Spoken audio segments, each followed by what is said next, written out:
Le livre du ciel. Tome 3. Puis il disparut. Comme ce matin l'obéissance m'avait demandé de prier pour une personne, dès que j'ai vu Jésus, je lui ai recommandé cette personne. Il me dit, l'humiliation ne doit pas seulement être acceptée, mais on doit aussi l'aimer. On doit pour ainsi dire la mâcher comme de la nourriture. Comme c'est le cas pour la nourriture amère. Plus on la mâche, plus on en goûte l'amertume.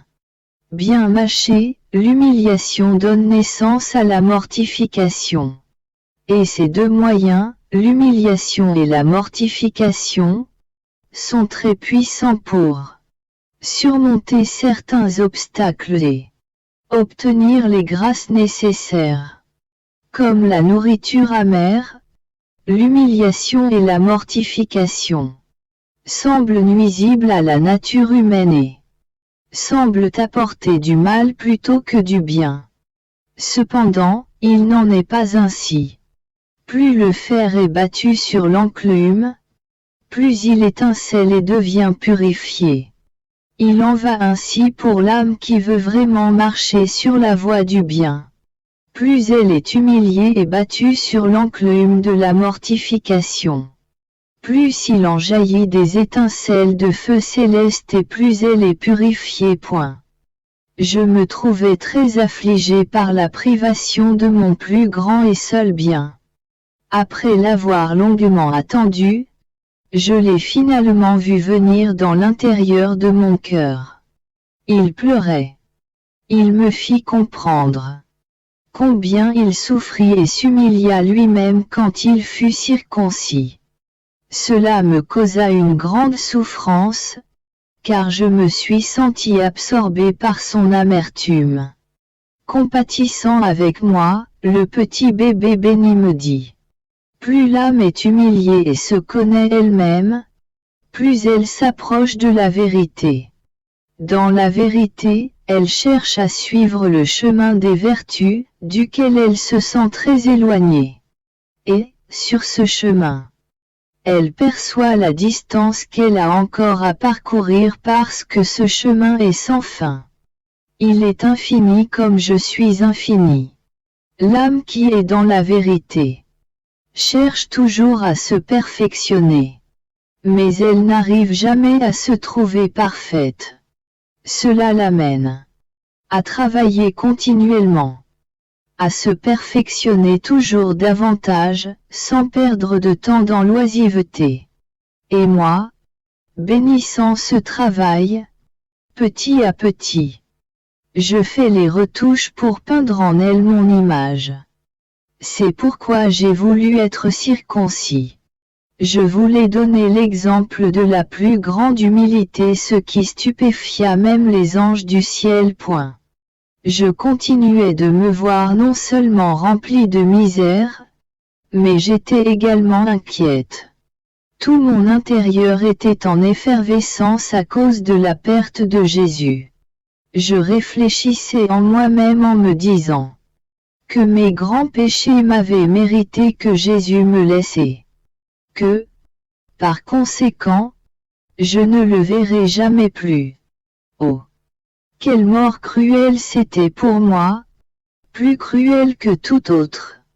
J'étais terriblement accablé de ne plus voir Jésus, de ne plus entendre sa douce voix, d'avoir perdu celui de qui ma vie dépendait, de qui me venait tout bien.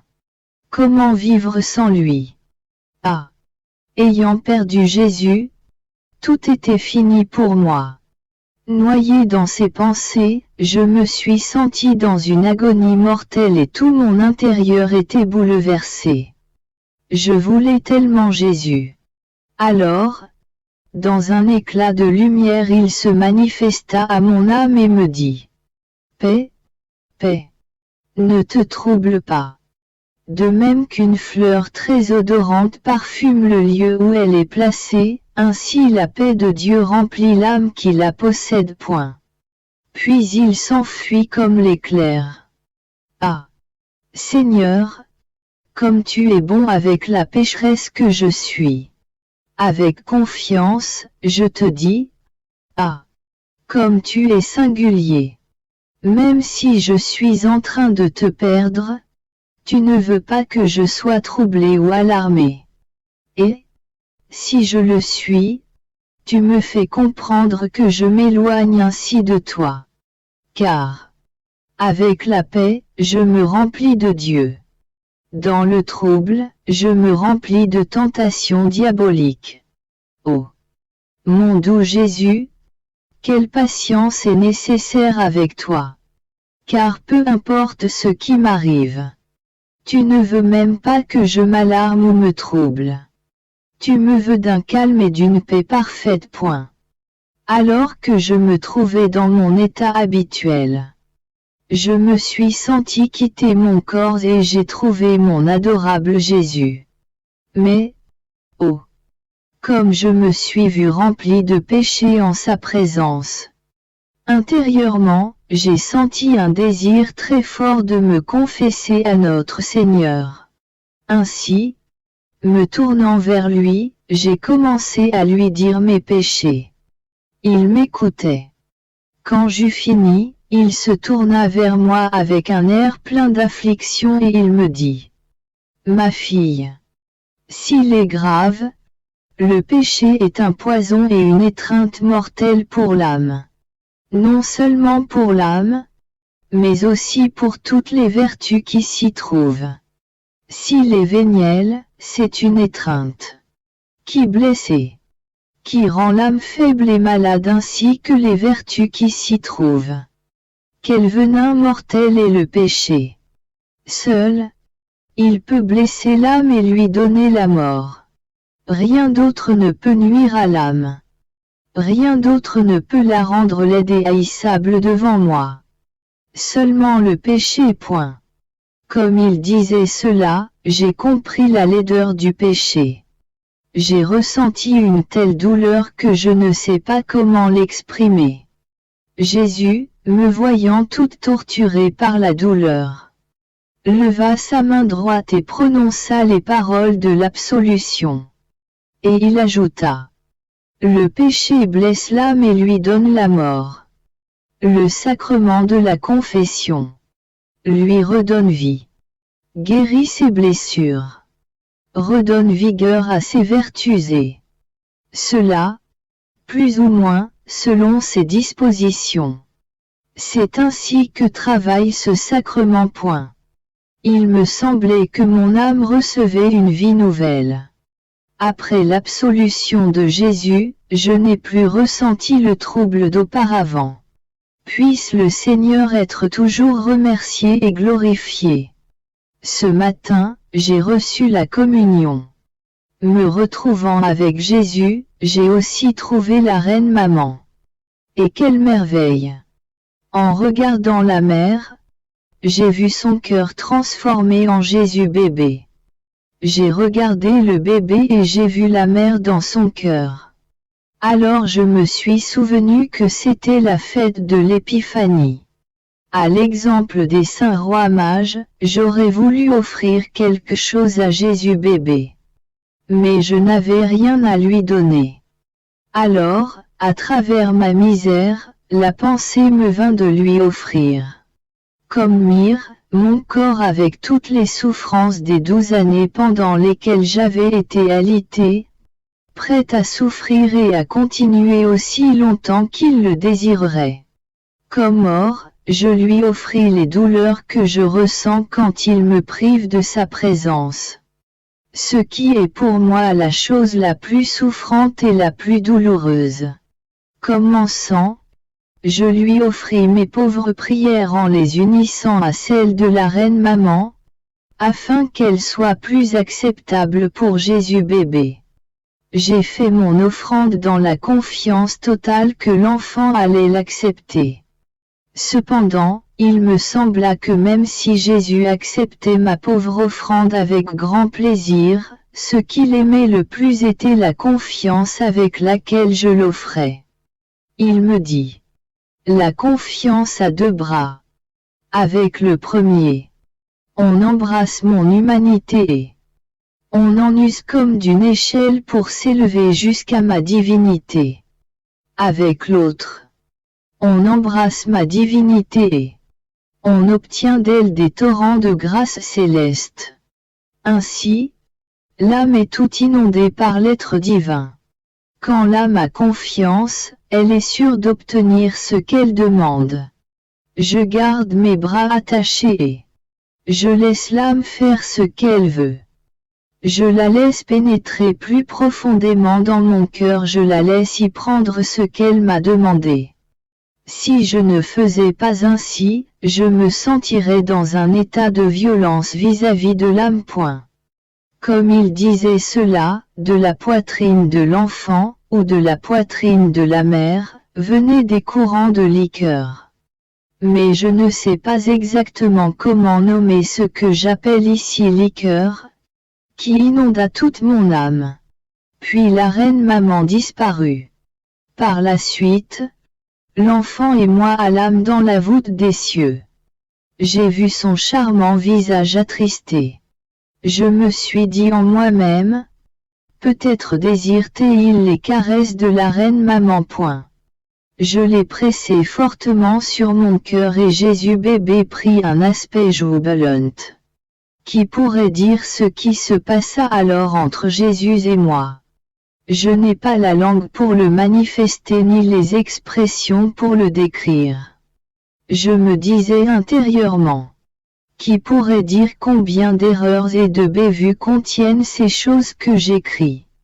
À ce moment, je me suis senti comme si je perdais connaissance et Jésus béni vint.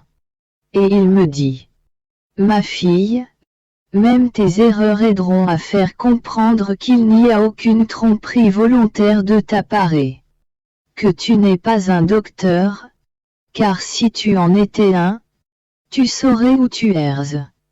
Elles rendront encore plus clair que c'est moi qui te parle. Du moins pour ceux qui savent voir les choses simplement. Mais je t'assure qu'ils ne trouveront pas une ombre de vice, ni rien qui ne dise vertu. Car, quand tu écris, moi-même guide ta main. Tout au plus, ils pourront trouver quelque chose qui, au premier regard, semble erroné. Mais qui, s'ils regardent de plus près, correspond à la vérité. Ayant dit cela, il disparut. Quelques heures plus tard, alors que je me sentais toute perplexe et mal à l'aise relativement à ce qu'il m'avait dit, il revint et il ajouta, mon héritage est fermeté et stabilité. Je ne suis sujet à aucun changement. Plus une âme s'approche de moi et avance sur le chemin de la vertu, plus elle se sent ferme et stable dans le bien. D'autre part, plus elle est loin de moi, plus elle est sujette à osciller entre le bien et le mal. Alors que je me trouvais dans mon état habituel, mon aimable Jésus se montra à moi dans un état lamentable. Ses mains étaient attachées solidement, sa face était couverte de crachats et il y avait plusieurs personnes qui le giflaient copieusement. Quant à lui, il était calme et tranquille, sans bouger et sans proférer une seule plainte. Il ne bougeait même pas une paupière. Il montrait ainsi qu'il voulait souffrir ses outrages. Non seulement extérieurement, mais aussi intérieurement. Quel spectacle émouvant, capable de briser les cœurs les plus durs. Combien de choses me disait cette face souillée de boue et de dégoûtants crachats. J'étais frappé d'horreur. Je tremblais. Je me suis vue toute remplie d'orgueil comparativement à lui. Il me dit, ma fille, seuls les petits se laissent traiter comme on le veut. Pas ceux qui sont petits en raison humaine, mais ceux qui sont petits et remplis de raison divine. Je peux dire que je suis humble. Mais ce qui est appelé humilité chez l'homme devrait être appelé connaissance de soi. Celui qui ne se connaît pas lui-même marche dans la fausseté. Puis, pendant quelques minutes, il fut silencieux. Je le contemplais. Et j'ai vu une main munie d'une lumière qui cherchait en moi, dans les endroits les plus intimes et cachés, pour voir si on pouvait y trouver la connaissance de soi et l'amour des humiliations, de la confusion et de la disgrâce. La lumière trouva un vide en mon intérieur. Et j'ai vu que cet endroit aurait dû être rempli d'humiliations et de confusion, suivant l'exemple de mon Jésus béni. Oh! Combien de choses cette lumière et cette attitude sacrée de Jésus me firent comprendre. Je me suis dit en moi-même. Un Dieu humilié et confus par amour pour moi. Moi, une pécheresse privée de ses marques de distinction. Un Dieu stable et ferme qui, devant tant d'injustice, ne bouge même pas pour se défaire des crachats dégoûtants qui couvrent son visage. Ah! S'il voulait rejeter ses souffrances, ses outrages, il pourrait parfaitement le faire. Je comprends que ce ne sont pas les chaînes qui le retiennent dans cette situation, mais sa volonté stable qui veut sauver la race humaine quel qu'en soit le prix. Et moi? Où sont mes humiliations? Où est ma fermeté et ma constance à travailler par amour pour Jésus et mon prochain? Oh! Quels êtres dissemblables nous sommes Jésus et moi! Pendant que mon petit cerveau se perdait dans ses pensées, mon adorable Jésus me dit. Mon humanité fut submergée par la disgrâce et l'humiliation, au point de débordement. C'est pourquoi, devant mes vertus, le ciel et la terre tremblaient. Les âmes qui m'aiment usent de mon humanité comme d'une échelle pour atteindre quelques reflets de mes vertus. Dis-moi, comparativement à mon humilité, où est la tienne? Moi seul peux me glorifier de posséder une vraie humilité. Unie à ma divinité, mon humanité aurait pu faire des prodiges. À chaque pas, en paroles et en actes, mais, volontairement. Je me suis restreint aux bornes de mon humanité. Je me suis montré le plus pauvre. J'ai été jusqu'à me confondre avec les pécheurs. Aurait pu accomplir la rédemption dans un temps très bref, et même d'un seul mot. Mais, pendant de longues années, avec tant de privations et de souffrances, j'ai voulu faire miennes les misères de l'homme. J'ai voulu m'adonner à de nombreuses et diverses actions, pour que l'homme puisse être renouvelé et divinisé, même dans ses plus petits travaux. Portés par moi qui étais Dieu et homme, ces travaux humains reçurent une nouvelle splendeur et furent marqués du sceau de la divinité. Dissimulée dans mon humanité, ma divinité descendit aussi bas que de se mettre au niveau des actes humains. Alors que, d'un simple acte de ma volonté, j'aurais pu créer un nombre infini de mondes, qui auraient transcendé les misères et les faiblesses de cette humanité. Devant la justice divine, j'ai choisi de voir mon humanité recouverte de tous les péchés des hommes pour lesquels j'ai eu à expier, par des douleurs inouïes, en versant tout mon sang. Ainsi, j'ai accompli des actes continuels d'humilité héroïque. La grande différence entre mon humilité et celle des créatures, qui, devant la mienne, n'est qu'une ombre même celle de mes saints, c'est que les créatures sont toujours créatures et ne connaissent pas comme moi le vrai poids du péché. Bien que certaines âmes furent héroïques et, à mon exemple, elles se soient offertes pour souffrir les peines des autres, elles ne sont pas différentes des autres, elles sont faites de la même glaise. La simple pensée que leurs souffrances sont la cause de nouveaux gains pour elle, et qu'elle en glorifie Dieu, est un grand honneur pour elle. De plus, les créatures sont restreintes au cercle où Dieu les a mises. Elles ne peuvent aller hors des limites de ce cercle. Oh! S'il était en leur pouvoir de faire et de défaire, combien d'autres choses ne feraient-elles pas? Chacun atteindrait les étoiles. Au contraire, mon humanité divinisée n'avait aucune limite. Cependant, elle s'est restreinte aux limites humaines, afin que toutes ses œuvres soient tissées d'humilité héroïque. Le manque d'humilité de l'homme fut la cause de tous les maux qui ont inondé la terre. Et moi, par l'exercice de cette vertu, je devais attirer sur les hommes tous les biens de la divinité. Aucune grâce ne quitte mon trône, si ce n'est à travers l'humilité. Aucune requête ne peut être reçue par moi, si elle n'a pas la signature de l'humilité. Aucune prière n'est entendue par mes oreilles ni n'émeut mon cœur à la compassion, si elle n'est pas parfumée d'humilité. Si la créature ne va pas jusqu'au bout, pour détruire en elle cette recherche des honneurs et l'estime de soi, ce qu'on détruit en aimant être haï, humilié et confondu, elle sentira autour de son cœur comme une tresse d'épines, et elle aura un vide dans son cœur, qui l'ennuiera toujours et la maintiendra très dissemblable de ma très sainte humanité. Si elle n'en vient pas à aimer les humiliations, tout au plus sera-t-elle capable de se connaître un peu.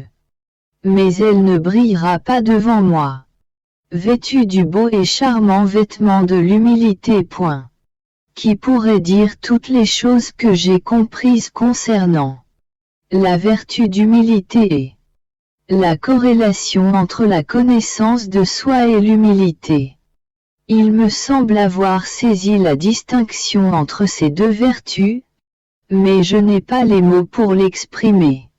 Pour dire quelque chose là-dessus, je me servirai d'un exemple. Imaginons un homme pauvre. Qui sait qu'il est pauvré? Qui, pour les personnes qui ne le connaissent pas et qui pourraient croire qu'il possède quelque chose, manifeste clairement sa pauvreté. On peut dire de cet homme qu'il se connaît, qu'il dit la vérité et qu'ainsi, il sera plus aimé. Il attirera les autres à la compassion sur son état misérable. Tous l'aideront. C'est ce que produit la connaissance de soi. Mais qu'y arriverait-il si cet homme, ayant honte de manifester sa pauvreté, se vantait d'être riche, alors que tous sauraient qu'il ne possède même pas les vêtements qu'il portait, qu'il meurt de faim? Tout le haïrait. Personne ne l'aiderait et il deviendrait la risée de tous ceux qui le connaissent. Ce misérable homme irait de mal en pis et finirait par périr. C'est ce que l'orgueil produit devant Dieu et devant les hommes. Celui qui ne se connaît pas s'éloigne automatiquement de la vérité et s'engage sur les chemins de la fausseté. Il y a une autre forme d'humilité héroïque qui résulte aussi de la connaissance de soi. Imaginons un homme riche, né au milieu du confort et des richesses, et qui est bien reconnu comme tel. Cependant, considérant les humiliations profondes auxquelles notre Seigneur Jésus-Christ s'est soumis par amour pour nous, il devient amoureux de la sainte humilité, abandonne ses richesses et son confort, enlève ses nobles vêtements et se couvre de guenilles. Il vit inconnu. Il ne dit à personne qui il est. Il vit avec les plus pauvres comme s'il était leur égal. Il fait sa joie des méprises et des confusions. On trouve chez cet homme ce qui arrive aux saints, qui s'humilie de plus en plus et qui savent que le Seigneur les remplit ainsi de ses grâces et de ses dons. Dans ces exemples, on voit que la connaissance de soi sans humilité n'est bonne à rien. Que la connaissance de soi accompagnée d'humilité devient précieuse. Ah oui. L'humilité attire la grâce, brise les plus fortes chaînes et fait surmonter chaque barrière entre l'âme et Dieu. L'humilité est la petite plante toujours verte et fleurie, qui n'est pas sujette à être rongée par les verrets, qui ne peut être abîmée ou flétrie par les vents, la grêle ou la chaleur. Alors même qu'elle est la plus petite plante, elle développe les plus grandes branches qui pénètrent dans le ciel et rejoignent le cœur de notre Seigneur. Seulement les branches qui proviennent de cette petite plante ont leurs entrées gratuites dans cet adorable cœur. L'humilité est le sel qui assaisonne toutes les vertus et préserve l'âme de la corruption du péché. L'humilité est la petite herbe qui pousse près des chemins. Elle disparaît quand elle est piétinée mais elle repousse ensuite plus belle qu'avant. L'humilité est cette greffe domestique qui ennoblit la plante sauvage. Elle est la monnaie de la grâce. L'humilité est la lune qui nous guide dans les ténèbres de la nuit de cette vie. L'humilité est le marchand rusé, qui sait comment vendre ses biens et qui ne gaspille pas même un sou de la grâce qui lui est donnée. L'humilité est la clé du paradis où personne ne peut entrer sans elle. L'humilité est le sourire de Dieu et de tout le paradis et les pleurs de tout l'enfer. Ce matin, mon adorable Jésus est venu et reparti sans m'avoir parlé. Après, j'ai senti que je quittais mon corps. Le dos tourné, il m'a dit. En beaucoup, il n'y a plus de droiture. Ils disent. Aussi longtemps que les choses continueront de cette manière, nous n'aurons pas de succès dans nos projets. Feignons donc la vertu, prétendons être droits, feignons être de vrais amis. Ainsi, il sera plus facile de tisser notre filet et de les abuser. Quand nous arriverons à eux pour leur faire du mal et les dévorer, eux, croyant que nous sommes des amis, tomberont spontanément dans nos mains. Voilà à quel niveau de sournoiserie l'homme peut atteindre point. Par la suite, désirant de moi une réparation spéciale, Jésus béni sembla m'enlever la vie en me présentant à la justice divine. De par sa manière de faire, j'ai pensé qu'il me ferait quitter cette vie. C'est pourquoi je lui ai dit, Seigneur, je ne veux pas entrer au ciel sans tes marques de distinction. Crucifie-moi d'abord, ensuite, amène-moi point. Il transperça mes mains et mes pieds avec des clous. Et pendant qu'il le faisait, à mon plus grand regret, elle disparut et je me suis retrouvé dans mon corps. Je me suis dit intérieurement, me voilà encore ici. Ah! Combien de fois m'as-tu fait cela, mon cher Jésus? Tu as un art spécial pour me faire ce coup. Tu me laisses croire que je vais mourir. Ce qui m'amène à me rire du monde et des douleurs, en me disant que la séparation d'avec toi est terminée. Puis, quand j'ai commencé à me réjouir, je me retrouve encore enfermé dans la prison de ce corps fragile. Par suite, oubliant mes réjouissances, je reviens à mes pleurs, à mes lamentations et aux souffrances de ma séparation de toi. Ah! Seigneur, reviens vite, car je suis profondément consterné. Après avoir vécu des jours très amers de privation, mon pauvre cœur se débattait entre la peur d'avoir perdu Jésus à tout jamais et l'espérance que peut-être je le reverrai encore. Ô Dieu! Quelle guerre sanglante mon cœur eut à soutenir! Sa souffrance était telle qu'à un instant il gelait.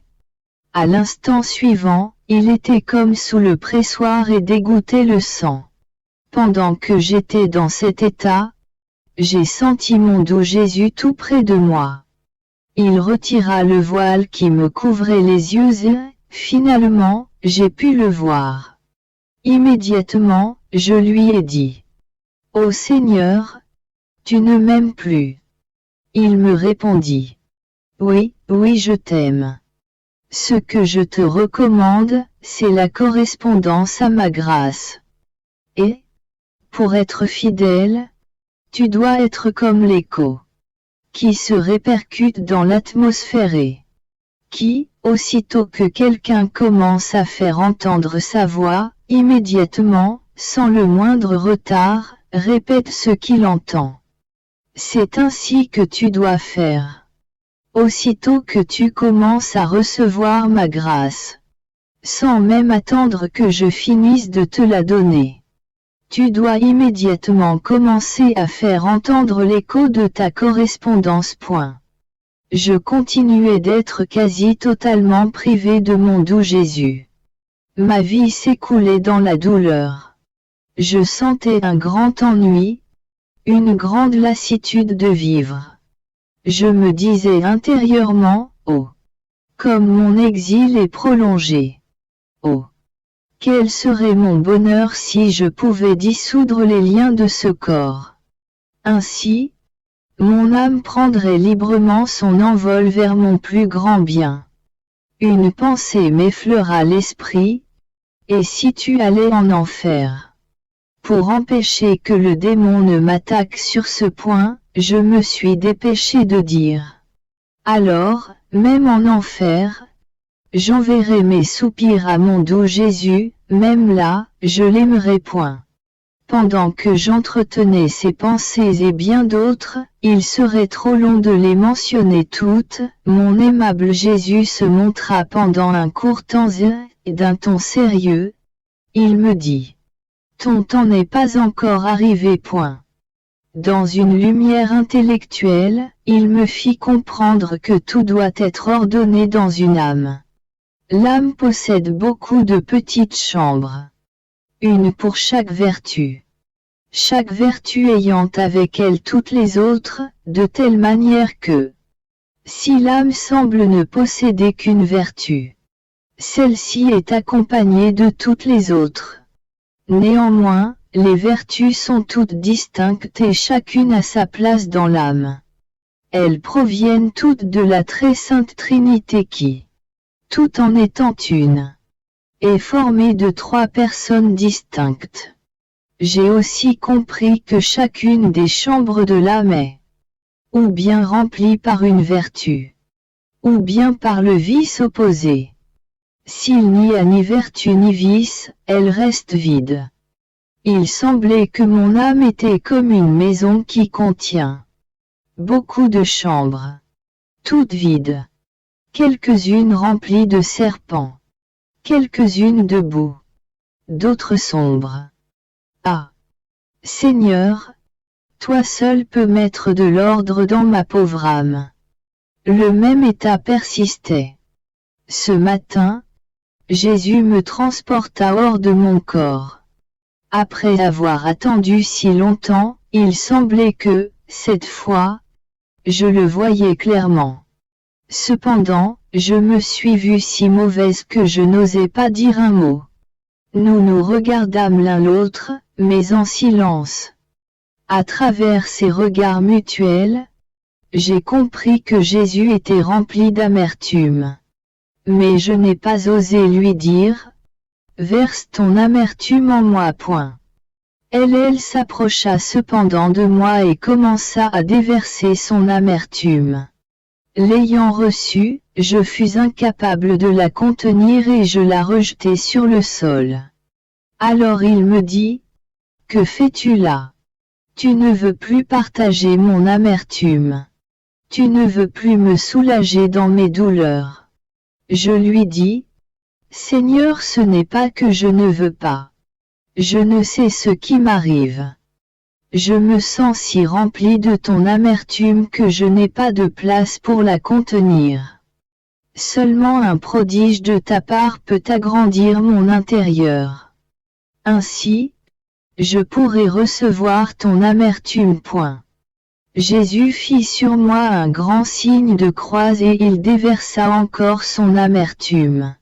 Cette fois, il me sembla que j'étais capable de la contenir. Il dit ensuite: Ma fille, la mortification est comme un feu, qui fait sécher toutes les mauvaises humeurs qui sont dans l'âme et qui l'inonde d'une humeur de sainteté, donnant naissance aux plus belles vertus. Jésus vint plusieurs fois, mais toujours en silence. Je sentais un vide en moi et de la peine, car je n'entendais pas sa très douce voix. Revenant pour me consoler, il me dit: La grâce est la vie de l'âme. Comme l'âme donne vie au corps, ainsi la grâce donne vie à l'âme. Pour le corps, il ne suffit pas qu'il ait une âme pour maintenir sa vie. Il lui faut aussi de la nourriture pour qu'il puisse grandir jusqu'à sa pleine stature. Ainsi, pour l'âme, il n'est pas suffisant qu'elle ait la grâce pour la maintenir en vie, il lui faut aussi de la nourriture pour qu'elle puisse progresser vers sa pleine stature. Et cette nourriture est la correspondance à la grâce. La grâce et la correspondance à la grâce forment une chaîne qui conduit l'âme au ciel. Dans la mesure où l'âme correspond à la grâce, les maillons de cette chaîne se forment. Et il ajouta: Quel est le passeport pour entrer dans le royaume de la grâce? C'est l'humilité. L'âme qui regarde toujours son néant et qui perçoit n'être rien que poussière et vent, met sa confiance dans la grâce qui devient comme son maître. Prenant les commandes, la grâce conduit l'âme sur le chemin de toutes les vertus, et lui fait atteindre les sommets de la perfection. Sans la grâce, l'âme est comme le corps départi de son âme, qui devient rempli de vers et de pourriture et qui horrifie le regard. Ainsi, sans la grâce, l'âme devient si abominable qu'elle horrifie le regard, non pas des hommes, mais de Dieu lui-même. Ce matin, je me suis trouvé dans un état de grand découragement, spécialement parce que j'étais privé de la présence de Jésus, mon plus grand bien. Il s'est montré et m'a dit: Le découragement est une humeur toxique qui infecte les plus belles fleurs et leurs fruits les plus plaisants. Cette humeur toxique pénètre dans les racines de l'arbre, l'imprégnant complètement, le faisant se dessécher et devenir répugnant. Si quelqu'un ne le guérit pas en l'arrosant de l'humeur contraire, l'arbre s'écroule. Il en est ainsi pour l'âme qui s'imbibe de l'humeur toxique du découragement. Après ces propos de Jésus, je me sentais encore découragé, toute repliée sur moi-même. Et je me suis vue si méchante que je n'ai pas osé me précipiter vers lui. Mon esprit se disait: Il est inutile pour moi d'espérer plus longtemps ces visites continuelles, ces grâces, ces charismes comme avant. Tout est fini pour moi. Presque en me réprimandant, Jésus ajouta: Que fais-tu? Que fais-tu? Ne sais-tu pas que le manque de confiance rend l'âme comme moribonde? En pensant qu'elle va mourir, l'âme ne sait comment disposer de la vie, comment acquérir la grâce, comment s'en servir, comment se rendre plus belle ou comment agir pour se guérir de son affaissement. Ah! Seigneur, il me semble voir ce fantôme du manque de confiance, malpropre, amaigri, craintif et tout tremblant et qui, de tout son art, sans autre instrument que la peur, conduit l'âme à la fosse. Et ce qui est pire, ce fantôme ne se montre pas comme un ennemi. Car alors l'âme pourrait le démasquer. Il se montre plutôt comme un ami. Il s'infiltre secrètement, feignant d'agoniser avec l'âme et se disant prêt à mourir avec elle. Et si l'âme n'est pas attentive, elle ne saura comment se débarrasser de cette tromperie. Alors que je continuais dans le même état, mais avec un peu plus de courage, mon très cher Jésus vint et me dit: Ma fille, quelquefois l'âme rencontre le vice face à face. Si, rassemblant son courage, elle triomphe de cet ennemi, la vertu opposée devient plus resplendissante et plus profondément enracinée en elle. Mais l'âme doit être prudente, afin de ne pas fournir la corde avec laquelle elle peut être attachée. Cette corde étant le manque de confiance. Cela se fera en dilatant son cœur dans la confiance, tout en demeurant à l'intérieur du cercle de la vérité, qui est la connaissance de son néant-point.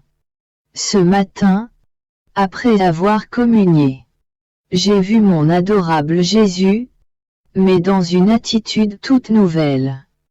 Il me semblait sérieux, réservé et sur le point de me réprimander. Quel changement dramatique! Au lieu d'être soulagé, mon pauvre cœur se sentit oppressé, transpercé par cette attitude inhabituelle de Jésus. Cependant, comme j'avais été privé de sa présence dans les jours précédents, je sentais un grand besoin de soulagement. Il me dit, comme la chaux a le pouvoir de dévorer les objets qui sont plongés en elle, ainsi la mortification a le pouvoir de dévorer les imperfections et les défauts qui se trouvent dans l'âme. Elle va aussi loin que de spiritualiser le corps. Elle se place près de l'âme et y scelle toutes les vertus, jusqu'à ce qu'elle ait bien dévoré ton âme et ton corps. Elle ne pourra pas sceller parfaitement en toi les marques de ma crucifixion. Ensuite, on perça mes mains et mes pieds. Je ne suis pas sûr qui le faisait, bien qu'il me semblait que c'était un ange. Puis, avec une lance qu'il tira de son cœur, Jésus perça mon cœur, ce qui me donna une vive douleur. Ensuite, il disparut, me laissant plus affligé qu'auparavant. J'ai bien compris qu'il était nécessaire que la mortification soit pour moi une inséparable amie, mais que pas même l'ombre d'une amitié avec elle existait en moi. Ah, Seigneur, attache-moi à la mortification par une amitié indissoluble. Car, par moi-même, mes manières sont toutes rustiques. Ne se voyant pas chaudement reçue par moi, la mortification devient tout respect envers moi. Elle me ménage toujours, craignant qu'un jour je lui tourne le dos complètement. Jamais elle ne mènera son majestueux travail à son achèvement.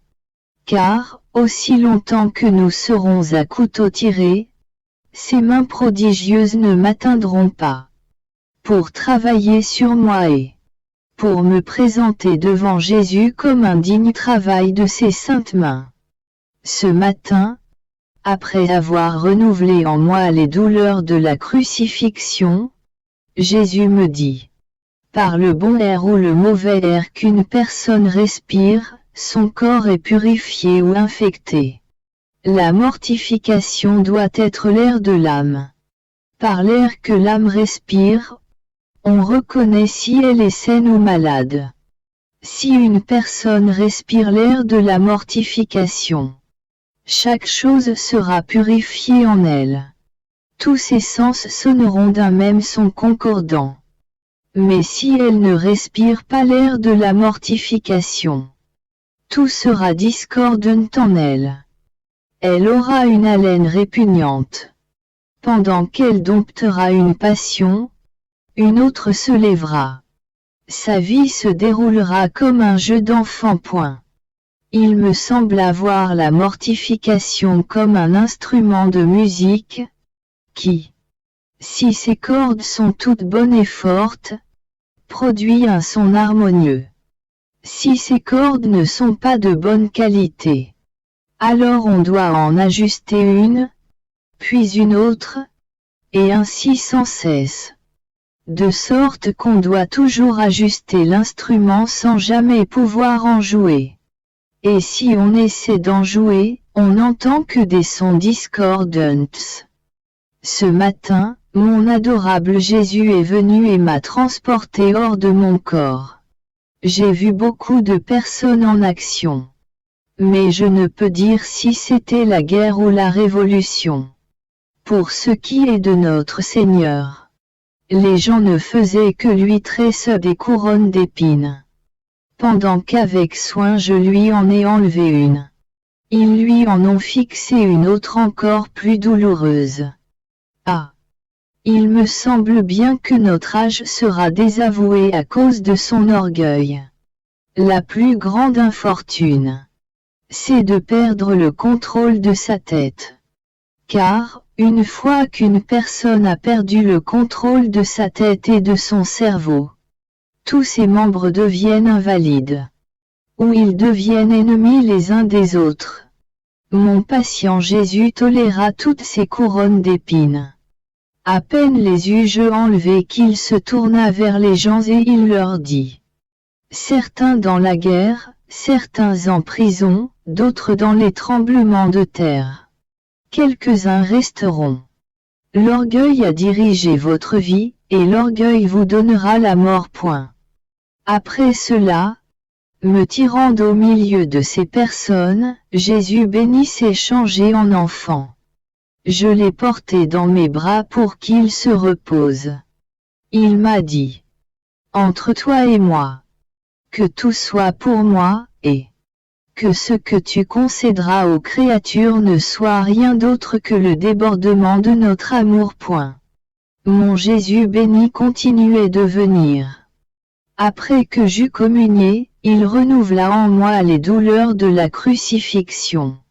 J'en étais si atteinte que je ressentais le besoin d'un soulagement. Mais je n'ai pas osé le demander. Un peu plus tard, Jésus revint sous la forme d'un enfant et il m'embrassa plusieurs fois. De ses lèvres très pures coulait un lait très doux que j'ai bu à grande gorgée. Comme je faisais cela, il me dit, « Je suis la fleur du paradis céleste. Le parfum que j'exhale est tel que tout le ciel en est parfumé. Je suis la lumière qui éclaire tout le ciel, tous sont imprégnés de cette lumière. Mes saints tirent de moi leurs petites lampes. Il n'y a pas de lumière au paradis qui ne soit tirée de cette lumière. Ah oui. Il n'y a pas de parfum de vertu sans Jésus. Sans lui, il n'y a pas de lumière, même au plus haut des cieux. Mon aimable Jésus recommença ses délais habituels. Qu'il soit toujours béni. En vérité, on a besoin d'avoir la patience d'un saint pour fonctionner avec lui. Celui qui n'a pas expérimenté cela ne peut le croire. Il est presque impossible de ne pas avoir une petite dispute avec lui. Après avoir été patiente en l'attendant longuement, il vint finalement et me dit, « Ma fille, le don de la pureté n'est pas un don naturel mais une grâce acquise. L'âme l'obtient en se faisant attrayante par la mortification et les souffrances. Oh! Comme les âmes mortifiées et souffrantes se rendent attrayantes. J'ai un tel goût pour elles que j'en deviens fou. Tout ce qu'elles veulent, je le leur donne. Quand tu es privé de moi, ce qui est la souffrance la plus douloureuse pour toi, accepte cette privation par amour pour moi.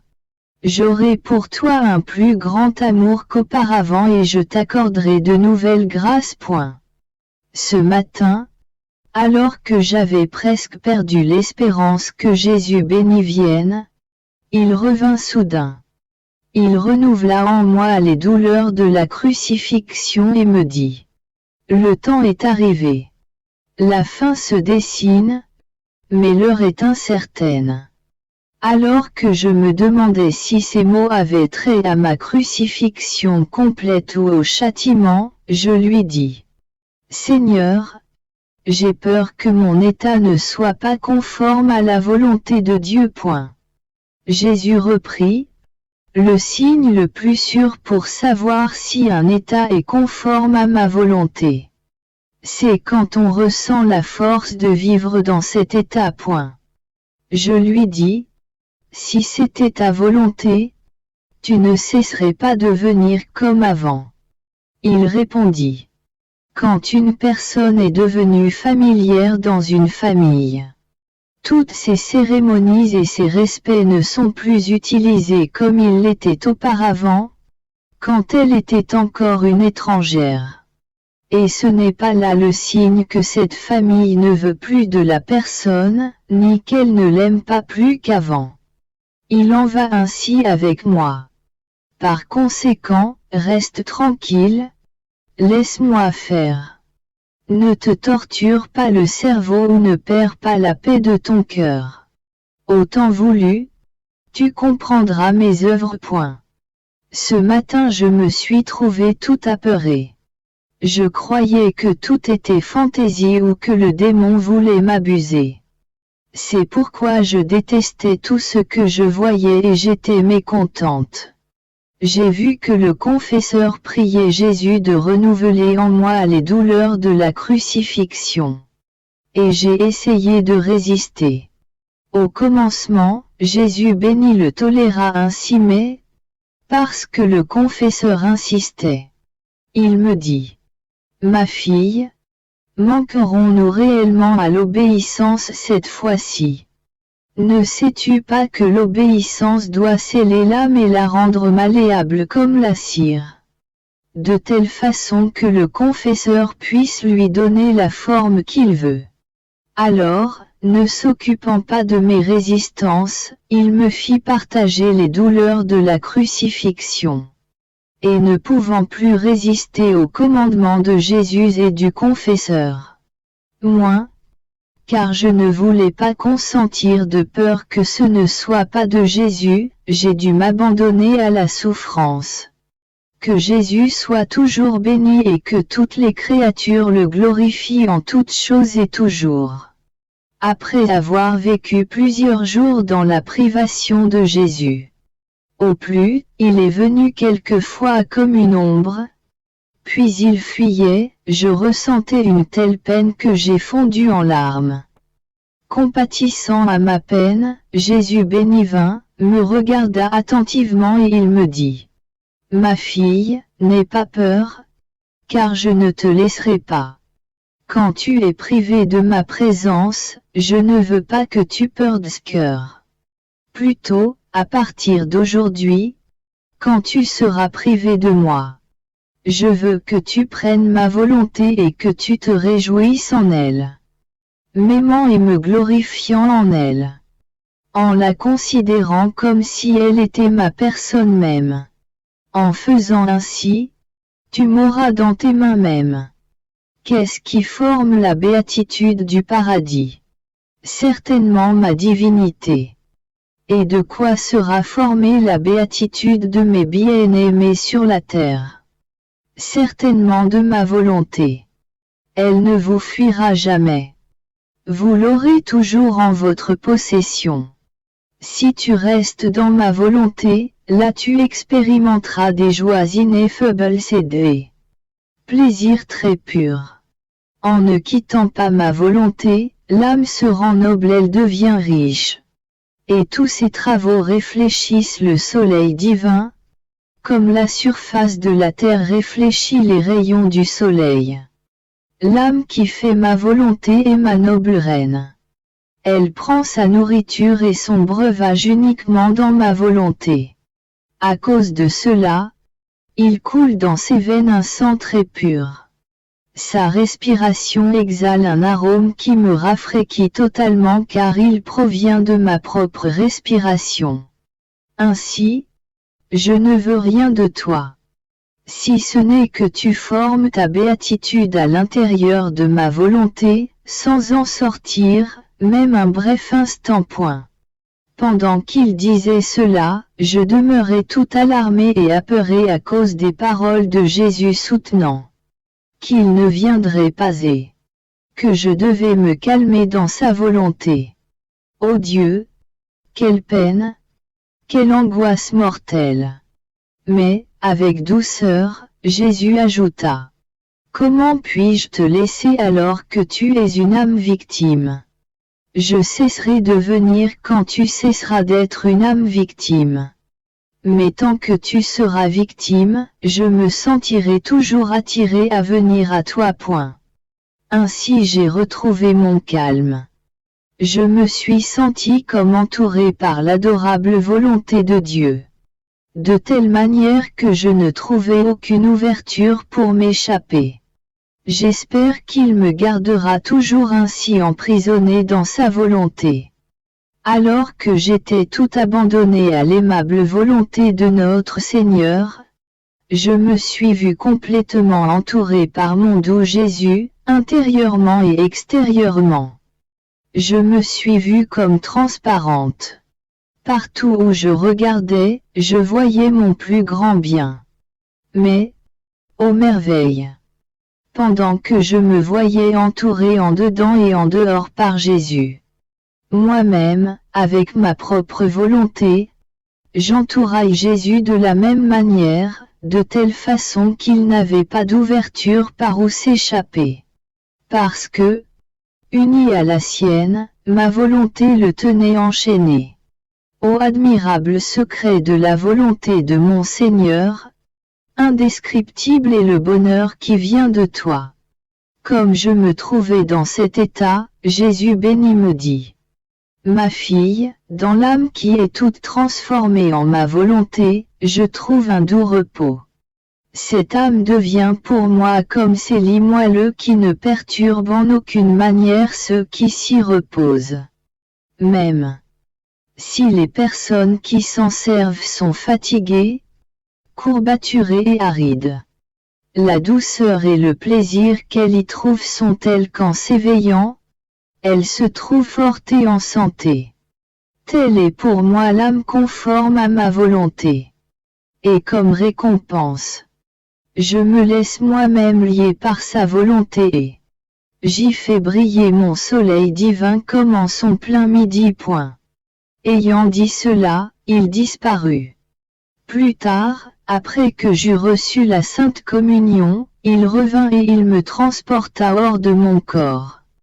Je vis beaucoup de gens. Il me dit: Dis-leur qu'ils font un grand mal en murmurant l'un contre l'autre. Ils attirent mon indignation. Et cela est juste car, alors qu'ils sont tous sujets aux mêmes misères et faiblesses, ils ne font que s'intenter des procès l'un contre l'autre. Si, au contraire, avec charité, ils se jugent l'un l'autre avec compassion, alors je me sens attiré à user de miséricorde avec eux. J'ai répété ces choses à ces gens, puis nous nous sommes retirés. Ce matin, après que j'eus reçu la Sainte Communion, mon doux Jésus se montra à moi crucifié. Intérieurement, je me suis senti attiré à me regarder en lui afin de pouvoir lui ressembler. Et lui-même se regarda en moi pour m'entraîner à lui ressembler. Comme je faisais cela, j'ai senti que les douleurs de mon Seigneur crucifié s'infusaient en moi. Plein de bonté, il me dit: Je veux que ta nourriture soit la souffrance. Mais pas la souffrance pour elle-même, mais la souffrance comme fruit de ma volonté. Le baiser qui liera notre amitié sera l'union de nos volontés. Le lien indissoluble qui nous liera dans un enlacement continuel sera une souffrance continuelle partagée. Pendant qu'il disait cela, Jésus béni devint décloué. Il prit sa croix et l'étendit à l'intérieur de mon corps. J'en devins si étiré que j'ai senti mes os se disloquer. De plus, une main, je ne sais pas de qui elle était, perça mes mains et mes pieds. Et Jésus, qui était assis sur la croix étendue en moi, prit grand plaisir à me voir souffrir et à voir la personne qui perça mes mains et mes pieds. Puis il dit: Maintenant je peux me reposer en tranquillité. Je n'ai même pas à me donner la peine de te crucifier, car l'obéissance fera tout cela par elle-même. Je te laisse libre dans les mains de Dame Obéissance. Quittant la croix, il se plaça sur mon cœur pour se reposer.